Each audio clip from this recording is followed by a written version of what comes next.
I den første SU1-uge, der havde vi nogle problemstillinger, vi kunne vælge mellem. Vi var blevet inddelt i 6 grupper. I 6 grupper, ikke? Ja. Ja. Hvor vi havde tværfaglig undervisning. Det vil sige, at vi skulle bruge samfundsfag, og matematik. Og så skulle vi så fremlægge det for en opponentgruppe og en lærer. I den anden SU1-uge havde vi om opstart af en virksomhed. I opstart af en virksomhed brugte vi 3 fag. Vi brugte afsætning, virksomhedsøkonomi og matematik.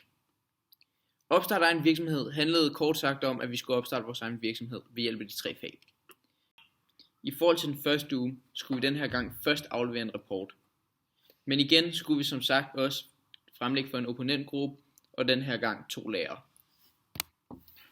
Vi synes det er en rigtig sjov måde at arbejde på, da man kombinerer alle fagene, og så bruger man en masse tid på at fremlægge et godt projekt. Ja, det er som regel sjovt at bruge en masse tid på at fremlægge et projekt, som man siger. Vi ønsker jer hermed en fortsat god aften. Vil du sige noget, Sepp? Vi er fri.